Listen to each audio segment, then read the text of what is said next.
My name is Stephen Sindoni, and thank you for listening to the Hollow Earth Reveal Part 2. In this broadcast, you'll hear a true account of the Norwegian sailor Olaf Jansen, who explains how his sloop sailed through an entrance to the Earth's interior at the North Pole. For 2 years, Jansen lived with the inhabitants of an underground network of colonies who, Emerson writes, were a full 12 feet tall and whose world was lit by a smoky central sun. Their capital city was said to be the original Garden of Eden.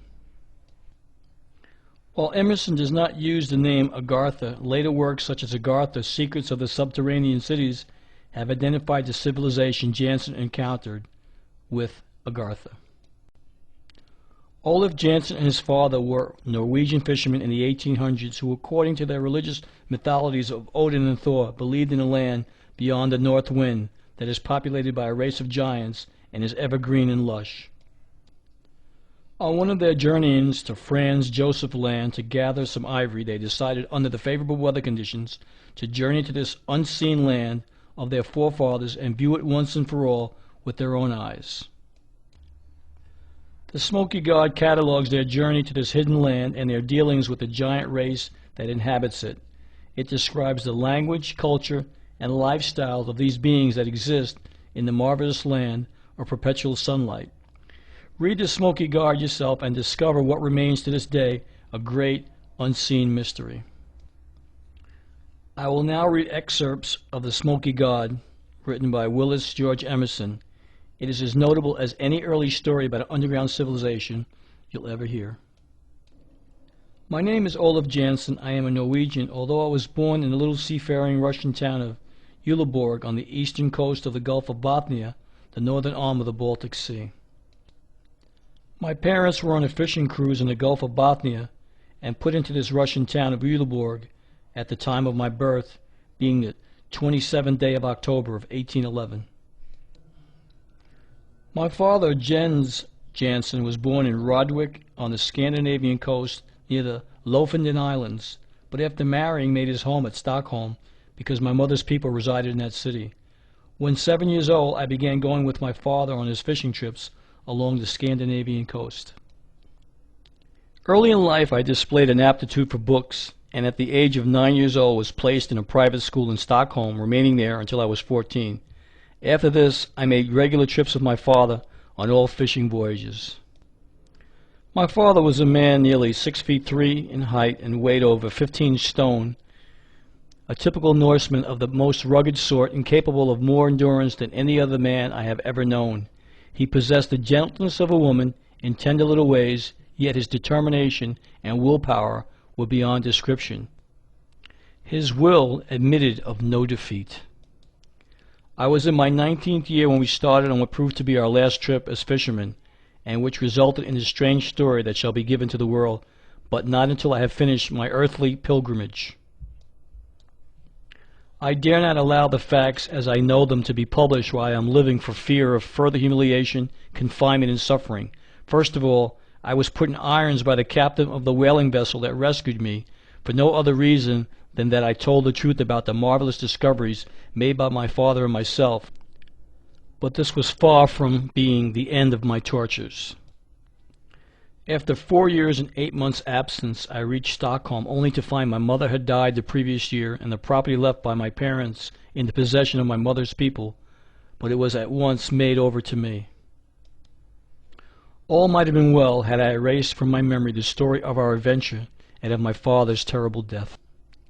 Finally, one day I told the story in detail to my uncle Gustav Osterland, a man of considerable property, and urged him to fit out an expedition for me to make another voyage to the strange land. At first, I thought he favored my project. He seemed interested and invited me to go before certain officials and explain to them, as I had to him, the story of our travels and discoveries. Imagine my disappointment and horror when, upon the conclusion of my narrative, certain papers were signed by my uncle, and without warning I found myself arrested and hurried away to dismissal and fearful confinement in a madhouse where I remained for 28 years. Long, tedious, frightful years of suffering. I never ceased to assert my sanity and to protest against the injustices of my confinement. Finally, on the 17th of October, 1862, I was released. My uncle was dead, and the friends of my youth were now strangers. Indeed, a man of over 50 years old, whose only known record is that of a madman, has no friends.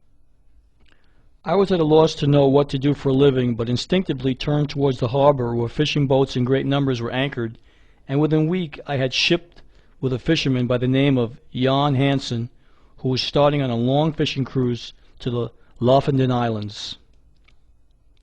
Here my earlier years of training proved of the very greatest advantage, especially in enabling me to make myself useful.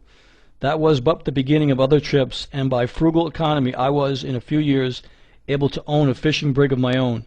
For 27 years thereafter I followed the sea as a fisherman, 5 years working for others, and the last 22 for myself. During all these years, I was a most diligent student of books, as well as a hard worker at my business, but I took great care not to mention to anyone the story concerning the discoveries made by my father and myself. Even at this late day, I would be fearful of having anyone see or know the things I am writing, and the records and maps I have in my keeping. When my days on earth are finished, I shall leave maps and records that will enlighten and, I hope, benefit mankind. The memory of my long confinement with maniacs and all the horrible anguish and sufferings are too vivid to warrant my taking further chances. In 1889 I sold out my fishing boats and found I had accumulated a fortune quite sufficient to keep me the remainder of my life. I then came to America.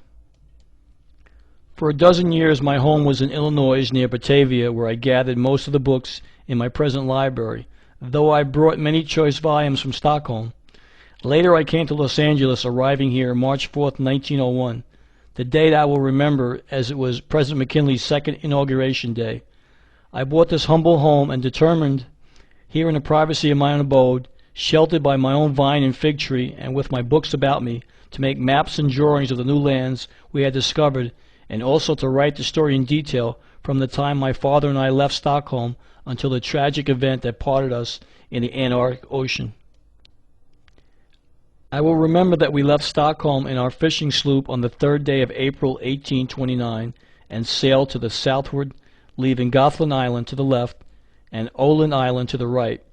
A few days later we succeeded in doubling Sandemar Point, and we made our way through the sound which separates Denmark from the Scandinavian coast.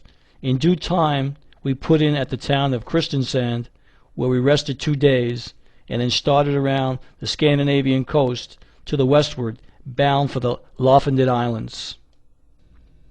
My father was in high spirits because of the excellent and gratifying returns he had received from our last catch by marketing at Stockholm instead of selling at one of the seafaring towns along the Scandinavian coast. He was especially pleased with the sale of some ivory tusks that he had found on the west coast of Franz Josef Land during one of his northern cruises the previous year, and he expressed the hopes that this time we might again be fortunate enough to load our little fishing sloop with ivory instead of cod, herring, mackerel, and salmon. We put in Hammerfest, latitude 71 degrees and 40 minutes, for a few days' rest. Here we remained 1 week, laying in an extra supply of provisions and several casks of drinking water, and then sailed towards Spitzbergen. For the first few days we had an open sea and a favoring wind, and then we encountered much ice and many icebergs. A vessel larger than our own fishing sloop could not possibly have threaded its way along the labyrinth of icebergs or squeezed through barely open channels. These monster bergs presented an endless succession of crystal palaces, of massive cathedrals and fantastic mountain ranges, grim and sentinel-like, immovable as some towering cliff of solid rock, standing silent as a sphinx, resisting the restless waves of a fretful sea.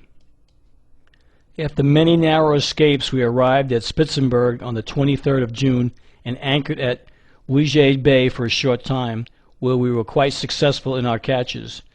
We then lifted anchor and sailed through the Henlopen Strait and coasted along the northeast land.